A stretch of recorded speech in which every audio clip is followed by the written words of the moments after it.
Fantásticos días para todos ustedes. Feliz sábado 19 de octubre. Faltan 2 días para la COP16. Se cumplen 804 días del gobierno del cambio, del primer gobierno progresista y perteneciente al pueblo colombiano. Antes que nada, como siempre, gracias por estar una vez más ahí, apoyando nuestro contenido, viendo nuestro material. Es algo que de verdad tenemos que agradecérselo en cada momento, en cada instante, a cada uno de ustedes que nos apoyan. Y entrando ya directamente en los temas que vamos a tratar el día de hoy, hemos hablado aquí bastante, ya varios videos. En lo personal me tiene muy atento lo que ocurre en el plateado, todo lo que viene después de esa acción militar. Hemos hablado de cultivos ilícitos, pasar de cultivos a cultivos lícitos. Hemos hablado ese acuerdo, ¿no?, que hay entre el gobierno, la empresa privada, para que los productos que salgan de esa zona sean comercializados. Incluso se ha hablado de almacenes éxito.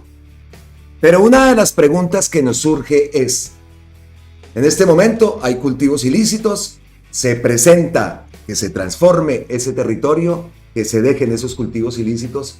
La gente, el campesino, ha invertido en ese cultivo. ¿Y entonces qué va a pasar?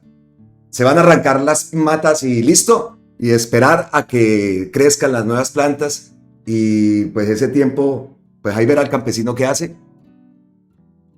No es así. O como no sería raro, ¿no?, que dijera la derecha, es que Petro va a coger todas esas matas, van a armar un nuevo cartel entre la Sarabia, van a vender todo eso, pues crearon el cartelote y toda esa plata, eso es para el 2026, para que Petro se quede en el poder. No sería raro que la verdad que la derecha pensara eso. Entonces, ¿qué va a pasar? ¿Cuál es la propuesta del gobierno en ese sentido? En esa transición del cultivo ilícito al cultivo lícito. ¿Cuál va a ser el papel del gobierno? Y entonces pues escuchemos a Gustavo Petro, porque habló precisamente de eso el día de ayer en la firma del Pacto por la Democratización del Crédito Solidario. Otro tema también que hemos hablado acá, ese acuerdo, ese pacto por el crédito. Pero primero que todo, escuchemos a Gustavo Petro qué dijo sobre los cultivos ilícitos y cómo va a ser esa transición. Nosotros en el plateado vamos a iniciar la compra estatal de cosecha de coca. Me van a caer rayos y centellas. Menos mal la procuradora y el fiscal ya se fueron. Pero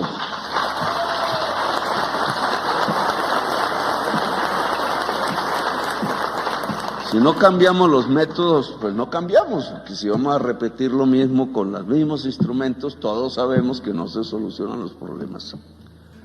Y entonces al campesinado del Micay le vamos a comprar sus cosechas de coca, mientras aparece la economía lícita. Para eso se necesita crédito en el Micay, crédito en todas las zonas, las más pobres y excluidas de Colombia.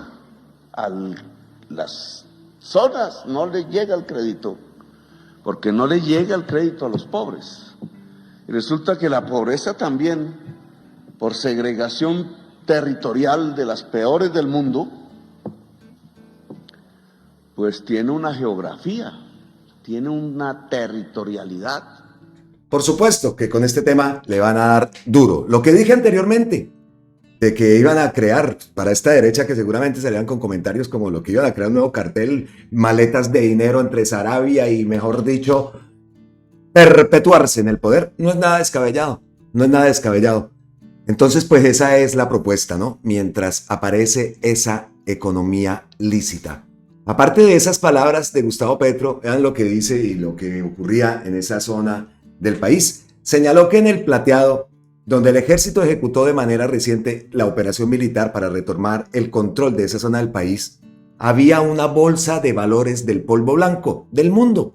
a donde llegaban carteles de México de todos los colores y sabores, también de Albania, de Croacia, de Alemania, de Europa y de África. Y he de decir, ahora que se nombran estos países, acá en España, pues en su época, obviamente, el cartel colombiano, pues la mafia colombiana era, pues, digámoslo así, tristemente fuerte. Y hace muchos años eso ha venido cambiando. Y ahora se ven en localidades cercanas a Marbella otro tipo de mafias. Mafias de países de Europa del Este. Mafia de países como Croacia. Mucha mafia de Suecia también. Incluso han habido casos de violencia a lo Colombia. Aquí cerca. Entonces lo que dice Gustavo Petro, según esto que habla y lo que ocurría en el plateado, pues vean, ahí tiene mucho que ver también lo que está ocurriendo. Y personalmente lo digo pues con conocimiento de lo que está ocurriendo en esta zona de España, que se mueven mafias y mafias bravas y mafias que incluso la policía pues tiene que estar capacitada para combatir todo este tipo de diferentes mafias, diferentes tipos de actuaciones, en fin, eso es terrible. Vean lo que pasaba entonces en el plateado. Importante lo que dice Gustavo Petro, ¿no? El crédito también. Y eso, como lo dijo en la firma del Pacto por la Democratización del Crédito Solidario. Si se impulsa la economía popular, aumentará la demanda de crédito, aseguró el presidente Gustavo Petro. ¿Qué más dijo? El mandatario explicó que ya se cumplió el primer objetivo del Pacto por el Crédito que suscribió el gobierno del cambio con la banca privada del país y que permitió en el primer mes desembolsar más de 10 billones en préstamos para la reactivación económica. También dijo que este pacto es de gran valía porque hemos convocado a los ejecutivos y a los dueños hombres muy ricos de la banca colombiana a quienes se les pidió dedicar el ahorro del público a donde más les sirva a los demás y no a las grandes obras de infraestructura. Solo por el criterio paranoico o por la codicia de ganar más. Usemos este ahorro productivo en la producción y el trabajo. Fue el primer criterio. También dice Gustavo Petro que en este primer mes no ha cambiado la distribución del crédito. La economía popular sigue sin crédito. Pero agregó que eso es una falla, no del banquero, sino del Estado y de la sociedad, porque no estamos generando la asociatividad suficiente en la economía popular y entonces no hay demanda en el crédito. Por ello, añadió, es que el crédito se va para los más grandes empresarios, productores agrarios e industriales. Entonces aquí hay un esfuerzo porque el Estado tiene que ser un organizador de la sociedad para darle alas, para dejarla libre. Vea los datos que está dando Gustavo Petro en esa intervención que dio el día de ayer. También dice Gustavo Petro que si la mujer trabajadora no tiene el crédito, no hace empresa colectiva, pues la riqueza está en el trabajo y el trabajo es la agricultura, la agroindustria, la industria, los servicios que se mueven alrededor de la producción y el turismo, en donde nos ha ido espectacularmente porque simplemente había que mostrar el país de la belleza. Dice también Gustavo Petro que el gobierno debe generar más asociatividad, más cooperativismo.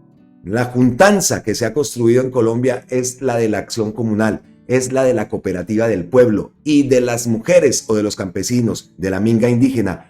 Es juntándonos para poder ser ganadores colectivos. Es que no puede ser lo que denuncia Gustavo Petro y dice al principio de su intervención que hablaba de que este crédito, este pacto por el crédito lo estaban aprovechando, eran los de siempre, los ricos, y que la economía popular no estaba siendo beneficiada. Era un dato que queríamos saber y entonces pienso, a mi parecer, que debe haber un trabajo comunado, debe haber una campaña, no sé cómo decirlo, una pedagogía para que la gente crea que eso es verdad, que la gente crea que puede transformar su casa. Ese es otro de los temas también que se habla de los créditos y por eso decía, oiga, qué bueno hacer el ejercicio de ir a un banco y decir, oiga, vea, es que quiero arreglar la casa, ¿sí se puede? ¿Cómo es que el cuento que la pinta el gobierno? ¿Qué es? De eso hablamos en videos anteriores.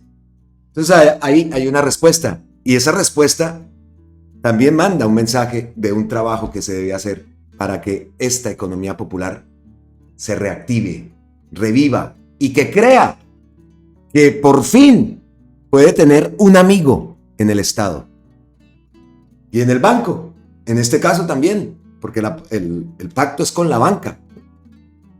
Pienso también que este rechazo, esta no participación de la economía popular se debe también al tema de lo que significa el banco, ¿no? El opresor, el que te va a coger, o que si tengo de pronto data crédito o algo, ¿qué pasa con las personas que son las encargadas de una empresa? Pero no, es que estoy en data crédito. ¿Cómo se soluciona todo eso? Son preguntas que desde la distancia nos hacemos, ¿no? Y pienso que de pronto más de uno de ustedes también lo piensan, ¿no? Muchas veces también esas personas no tienen vida crediticia, entonces dicen, porque el temita de la vida crediticia es importante, es un tema importante. ¿Y qué hace que la gente, que voy a irme por allá al banco? Eso para que me digan que no, eso contemos con el gota a gota. Porque es que de verdad no puede ocurrir lo que denuncia el presidente en este tema, que era algo que queríamos saber. Y ve, ahora ya se dan un poco más datos. ¿Está llegando la plata a la economía popular? Pues resulta que no. Resulta que no. Ahí hay un trabajo. Bueno, cambiamos de tema y qué vaina, ¿no? ¿Corrupción? ¿Dónde? ¿Cuándo? ¿Otra vez? ¿De verdad? Efectivamente, corrupción. La registraduría adjudica el millonario contrato cuestionado por el gobierno Petro y en el que aparece Thomas Gregg. Ya. Thomas Gregg y Sons. Registraduría, Thomas Gregg. Ya. Datos de los colombianos. Gustavo Petro lo ha denunciado varias veces. ¿Y cómo brincaron por Thomas Gregg, no? ¿Cómo brincaron con el tema de los pasaportes? Y aquí vuelve y ocurre lo siguiente. Artículos importantes, una información que es bastante importante, que muchas veces estos benditos medios se han encargado de llenar de basura sus páginas, de llenar de mentiras, que muchas veces hasta este mismo tema han sido los primeros que han atacado al gobierno por el tema de los pasaportes, hablando que Petro se iba a robar la plata y otra vez salía Laura Sarabia llena de plata a comprarle un avión a Verónica y mejor dicho. Y no sabe cómo es que dicen empoderarse, no, perpetuarse en el poder. Esa es la palabra. Perpetuarse.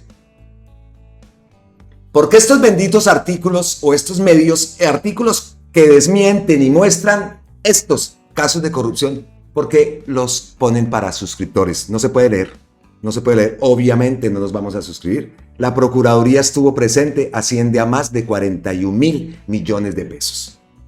Entonces, torcidos. Porque por acá traigo este post de una persona que incluso postea, ¡ojo!, que la registraduría ha pasado sin sonrojarse las investigaciones sobre presupuesto. Está bien, pero el reconteo de votos quedó en veremos. Interesante mirar ese cráter de corrupción dentro de esa empresa. Pensemos en el 2026, que no nos sorprendan. Pilas. Lo dice Jaime Morales. Pilas el 2026. Vean, aquí Jaime Morales, @Jaime Morales 59.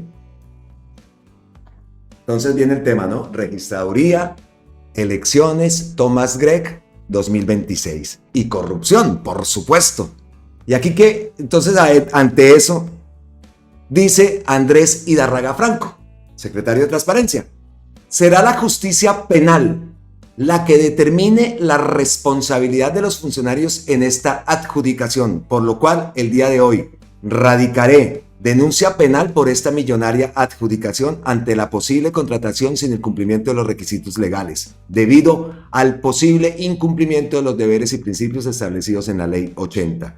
Adicionalmente, le solicitaré a la Procuraduría que se lleven a cabo las respectivas investigaciones disciplinarias por no garantizar el cumplimiento de principios de contratación estatal y a la Contraloría una auditoría por la posible estimación de valores en el análisis de sector de la que, en consideración de la Secretaría de Transparencia, careció el proceso adjudicado. Eso lo postea, aquí estamos viendo, Andrés Idarraga Franco. Pero entonces nos queda eso, ¿no? Nos queda la rabia que da que medios como este, El Tiempo, han echado basura, han lanzado cualquier cantidad de mentiras, de noticias falsas con el tema de los pasaportes. que ha tenido que salir el canciller Murillo a desmentir, a explicar paso por paso cómo ha sido el cambio en el tema de los pasaportes, cómo va a ser el beneficio de los estratos de personas de estratos bajos que van a tener descuentos, pasaportes gratis. Las personas que vienen a estudiar fuera de Colombia, que a Europa, también van a tener descuentos. Los deportistas también van a tener descuentos en todo este tipo de pasaportes, en fin, y que lo va a hacer en la sociedad, en asocio con una empresa en Portugal, con el gobierno de Portugal, y después se le va a adjudicar esto directamente al gobierno colombiano. Todo lo que atacaron, pero esto sí, ahí sí lo ponen para suscriptores. Típico de estos medios, pero bueno, queda la investigación que anuncia Andrés Idarraga. Esperamos a ver qué más avances hay en ese apartado, porque nos interesa, y lo que dice acá Jaime Morales es verdad, que no nos sorprendan en el 2026. Ojo, que ese tema de la registraduría también. ¿Qué ha pasado? Las denuncias del software y todo ese tema. ¿Qué? Pilas con el 2026. Y continuamos entonces. Corrupción. Ustedes vieron en la miniatura. Plagio en la judicatura. Es el siguiente tema y es la gran investigación que hace Casa Macondo. Otro medio de los medios alternativos que nos gusta. Muchas veces se nos olvida mencionarlo. A Casa Macondo. Y Casa Macondo también está entre mis medios serios, llamémoslos así, ¿no? Publica Casa Macondo la falsedad de un título de posgrado de la presidencia del Consejo Superior de la Judicatura. Diana Alexandra Remolina Botia asegura que tiene una especialización de la Universidad Javeriana. Es falso. ¿En manos de quiénes estamos? Presidenta de la Judicatura miente sobre sus logros académicos. En la hoja de vida que aparece en el portal del Consejo Superior de la Judicatura, Diana Alexandra Remolina Botia asegura que tiene una especialización de la Universidad Javeriana. Es falso.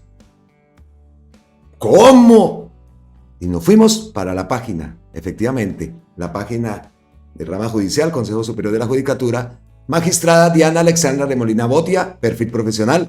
Es abogada de la Pontificia Universidad Javeriana de Bogotá con estudios de especialización en Derecho Sustantivo y Contencioso Constitucional de la misma universidad. Vaya. Volvemos al artículo. La mentira aparece al final del primer párrafo de la hoja de vida de Diana Alexandra Remolina Botia.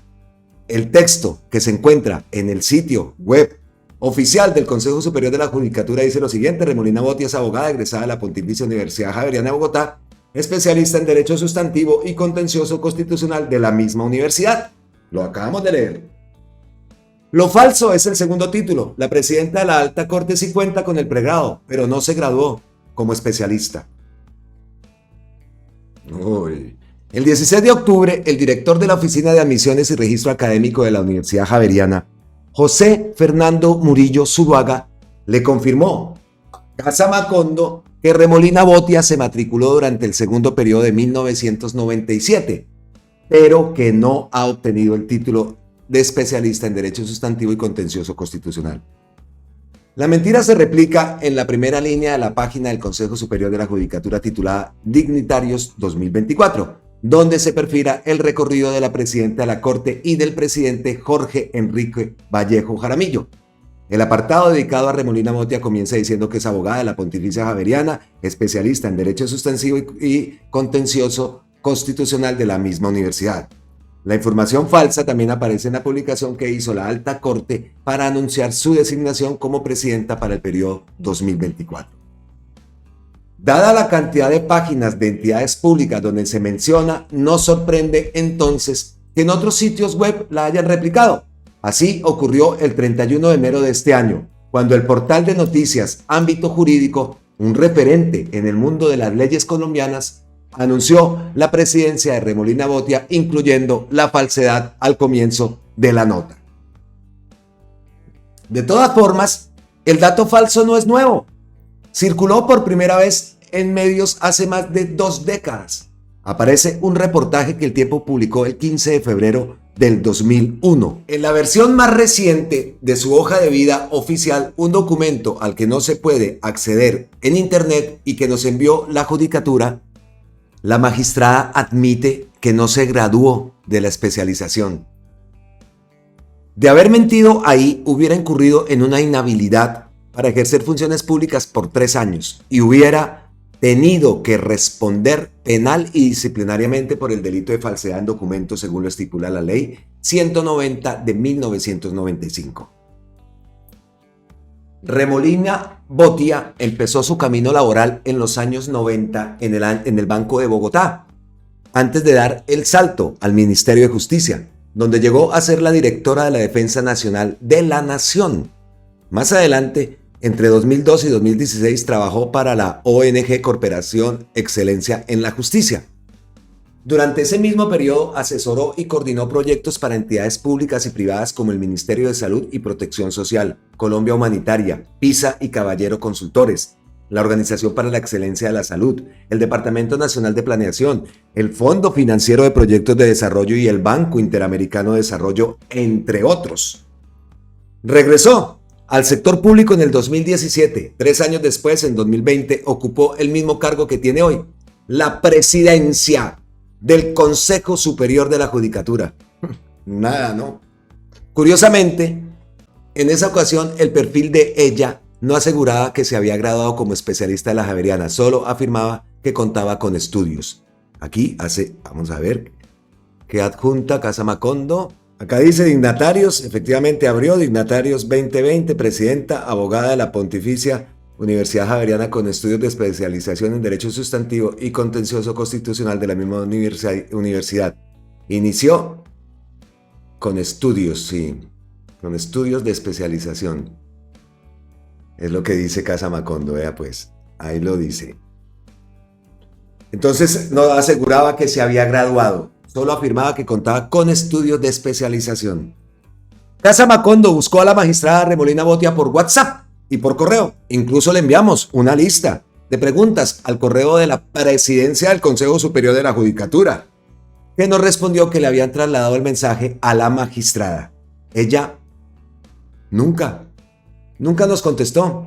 También buscamos en la página de Función Pública su declaración de conflicto de interés y su declaración de renta, que por ley debe publicar y dar a conocer.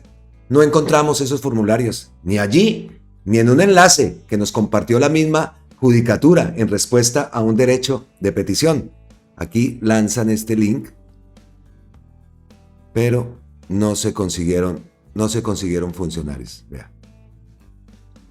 Esta página es bastante rarita de por sí. Yo entro mucho a esta página en el tema de las audiencias y todo esto, porque muchas veces pues ahí sabe uno las fechas y es un descontrol total de página. No es una buena página. El tema de las audiencias de Uribe y todo esto, ahí ellos son los que publican los links o cuándo se van a efectuar ese tipo de audiencias. Entonces permanentemente busca uno el boletines de prensa, un desorden total. Te envía a casos por allá de hace 10 años, o sea, un descontrol. Gravísimo me parece esto.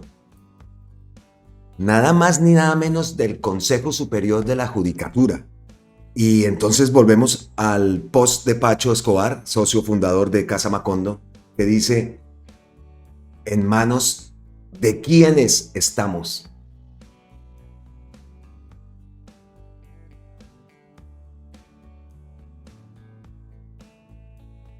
¿Y en manos de quién estamos? ¿En manos de quiénes están esas entidades? Pasamos al siguiente tema y no nos vamos muy lejitos, al CNE, con el caso de la investigación, la campaña de Gustavo Petro y al propio Gustavo Petro.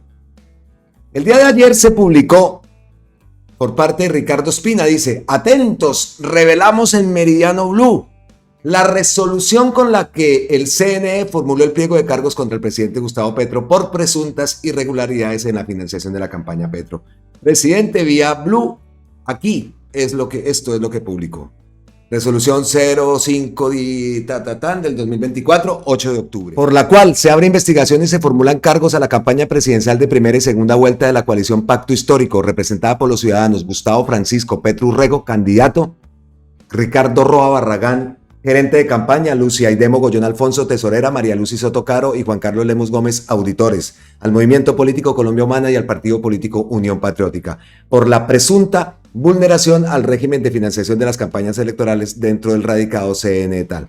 El Consejo Nacional Electoral, en ejercicio de las facultades constitucionales y legales, en especial las conferidas en el numeral 6 del artículo 265 de la Constitución y por la Ley 130 del 1994, 996 de 2005, 1475, 1437 del 2011 y con fundamento en los siguientes hechos y actuaciones administrativas, el 2 de febrero de 2023 se instauró la corporación una queja anónima con número de radicado CNE tal por presuntas irregularidades con la financiación de la campaña presidencial de la coalición Pacto Histórico en los siguientes términos. Es una de las partes que publica Ricardo Ospina, y la otra es artículo, formular, abrir investigación, formular cargos en contra de los ciudadanos Gustavo Francisco Petro Urrego, dejan la cédula publicada, terrible, en su calidad de candidato a la presidencia de la República, Ricardo Roa Barragán, identificado con la cédula tal, no voy a mostrar nada de eso, en su calidad de gerente, Lucia Aide, todas las cédulas de ellos, ahí está, en fin, omitir el aporte realizado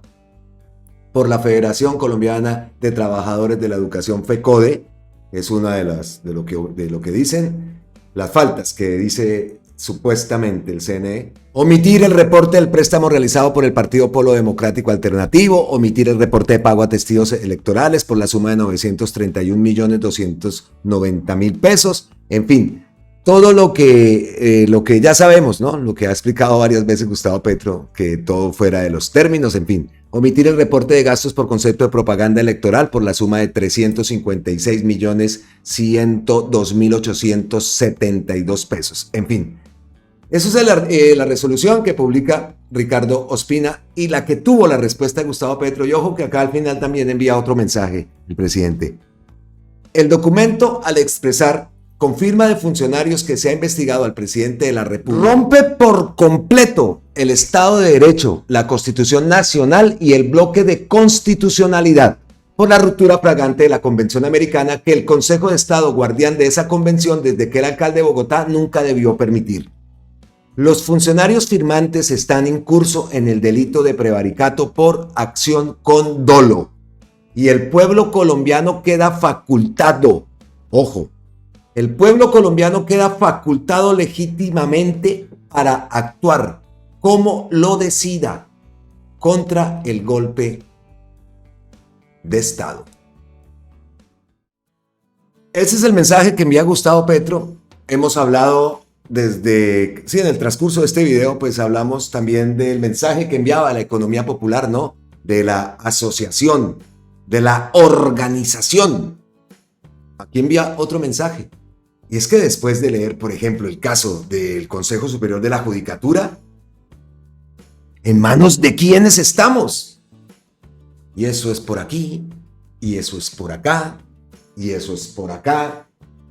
Entonces, la pregunta, ¿cómo nos organizamos? ¿Cómo es esa cuestión de organizaciones? Hemos visto ya, por supuesto, incluso me viene a la mente el concejal José Cuesta, esas reuniones, ¿Cómo se hace eso? ¿Cómo se puede avanzar en ese tipo de reuniones, de encuentros? ¿Cómo se explica la organización? ¿Cómo podemos llevar entonces a cabo la constituyente? Reuniones, organización, ¿cómo? ¿La gente sabe cómo en realidad? Doña Rosa, doña Juana, don Pedro y don Juan, ¿saben cómo organizarse ellos para empezar a crear comités, grupos para trabajar en búsqueda de esa constituyente? Es el pueblo organizado. ¿Cómo nos organizamos? O nos recordamos acá lo que dijo Tola y Maruja. Pueblo, ya. Que decía Gustavo Petro, ¿no? Levántate, pueblo, y el pueblo entonces 5 minuticos, por favor. No, eso no es lo que está pasando y eso no es lo que va a pasar. La disposición es total. Pero no se trata solo entonces de salir a las calles, que por cierto, recordamos la marcha del 23. Pero la gente en realidad sabe cómo se organiza. O sea, yo voy, Diosito me da la oportunidad de viajar a Colombia, Dios. Y voy y le pregunto a doña Juana, oiga, doña Juana, ¿usted quiere que el país se transforme, cierto? Claro que sí, he votado por Gustavo Petro. ¿Cómo nos organizamos, doña Juana? Es que no sé. Eso puede pasar. ¿Ustedes lo saben? ¿Ustedes saben que nos están viendo? Seguro que muchos sí. Pero también habrá una gran parte que no. Y que tiene la disposición, las ganas, el empuje para hacerlo. Pero ¿en qué? ¿Cómo nos organizamos? Nosotros que estamos fuera. Reuniones, sí, perfecto. Pero esas reuniones, ¿cómo hacen que se desemboque en la constituyente, en la transformación de nuestro país? Dejo esa pregunta, la dejo ahí. Incluso una vez se la había hecho a nuestro compañero Hernán Riaño, también de cómo, y nos hablaba, era de eso, sí, la reunión, las organizaciones. Entonces, ¿cómo damos el paso más allá de la reunión? La marcha, por supuesto. Que esa marcha no sea solamente llenar las calles, que tiene que pasar, tiene que ser multitudinaria. Pero ¿de ahí qué? Porque sigue pasando el tiempo. Eso ya, vea, ya. COP16, se termina la COP16, Halloween y adiós pues, se acabó el año. Repito, dejamos esa pregunta ahí. Y después de esa pregunta entonces llegamos a la sección Las ñapitas, el bonus track, el vendaje, aquí en nuestro contenido en Colombia con C. Y empezamos fuerte. ¿Con quién? Pues con Gonzalo Guillén. Vea lo que... Nadita lo que publica Gonzalo Guillén. ¡Sorpresa! Fernando Carrillo, el corrupto ministro de Justicia que propició abiertamente la fuga de Pablo Escobar de la cárcel La Catedral el 22 de julio de 1992, reaparece hoy como precandidato presidencial y por estandarte de la moral pública. La historia completa de ese vergonzoso episodio de corrupción la narré con todos sus detalles en mi libro Crónicas de la Guerra Sucia. Todavía se vende en internet. Otro más que hay que sumar a nuestra colección de libros de Gonzalo Guillén. Me pondré en la tarea de buscarlo y cuando lo tenga les diré cómo si fue posible conseguirlo. Crónicas de la Guerra Sucia, todavía se vende en internet. Y acá dice y cita Gonzalo Guillén, venga, ampliamos este artículo.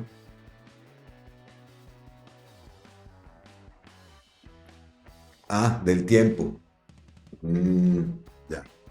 Forzar un momento constituyente desde arriba es autoritario, ex procurador Carrillo.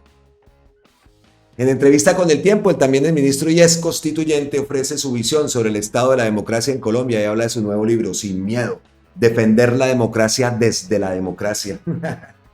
Son.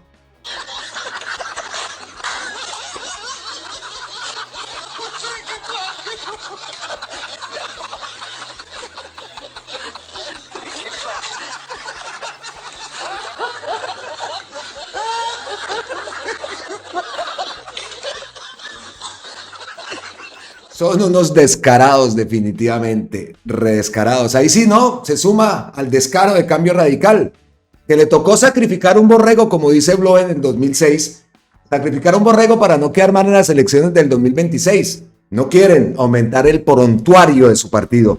Lo que ellos saben es que Colombia está bien informada y sabe que ellos son el partido político más corrupto. Y ahí vemos 11 alcaldes investigados por corrupción, 8 gobernadores, 44 parapolíticos, 19, mejor dicho. Y ahí está el jefe máximo, ¿no?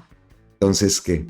Y como si fuera poco, dice la senadora Esmeralda Hernández, uno ve la lista de testigos a favor de Álvaro Uribe y no sabe si son testigos o un cartel de delincuente. Si no están condenados, están acusados o imputados. Y el jefe a puntito de ir a juicio. Algunos, bueno, vamos a ver. Algunos de los 160 testigos que postuló el abogado de Álvaro Uribe Vélez para ser llevados a juicio.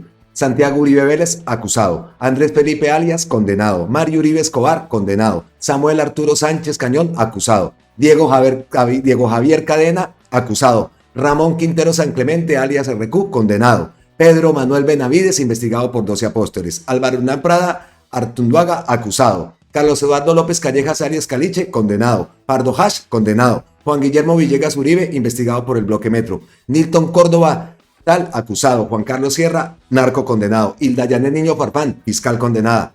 Luis Alfredo Ramos Botero, condenado. Rodrigo Pérez Alzate, alias Juan Bolívar, jefe de la AUC, condenado. Santiago Gallón Henao, narco, condenado, investigado por ser fundador del Bloque Metro. José Eber Velosa, alias HH, condenado. ¡Qué bonita familia! ¡Qué bonita familia! Es que esa lista que publica la senadora Esmeralda Hernández no es mentira. Nosotros acá retransmitimos esas audiencias que se presentaron hace como 2 años y en las cuales veíamos y escuchábamos ese desfile y citaban al uno, al otro, un poco de paracos, que HH, que todos esos, todo lo que dice la senadora, eso un poco más, eso es mucha gente más. Y dice uno, decíamos en ese momento, increíble, ¿no? Y es que pensábamos, oiga, esto seguro, esto termina habiendo justicia en este país y vea dónde va la cosa. Y vea lo que acabamos de leer, que publica Casa Macondo con la presidenta del Consejo Superior de la Judicatura. Gravísimo, gravísimo. ¿En manos de quién estamos? Era la pregunta que hacía también Casa Macondo. Pues con eso quedamos entonces, llegamos aquí al final de ese contenido, revisamos la cuenta de Gustavo Petro, la página de la presidencia, no hay alguna información, pero sin embargo pues acá estaremos prestos, atentos a cualquier noticia, a cualquier información que surja. Cerramos entonces, vamos a poner aquí de fondito el himno de la COP16, vamos a colocarlo para despedir este contenido. Ya vieron el himno, ya lo escucharon, está en YouTube. Pónganle himno COP16, aquí está, no les puedo poner el audio porque es obviamente, esto tiene copyright y infringimos las normas de YouTube. Se me está sonando aquí Nos vemos entonces en la próxima. Abrazotes ancestrales desde la distancia, como siempre, millones de gracias para todos ustedes. 2 días para la COP16, estaremos también muy atentos a cualquier información que surja en torno a cómo se va preparando, ya Cali está preparada, cómo se va sintiendo ya ese ambiente, la llegada de las comitivas, de las delegaciones, en fin, qué rico. Escúchenlo y búsquenlo en YouTube. Himno de la COP16, es espectacular. Esta imagen me encanta. Muy bien. Nos vemos en la próxima. Abrazotes ancestrales desde la distancia. Millones de gracias para todos ustedes. Miles y miles de bendiciones. Recuérdelo, esta es Colombia con C de COP. De COP16. No me cuadró. Bueno, nos vemos en la próxima. Chao. ¡Mua!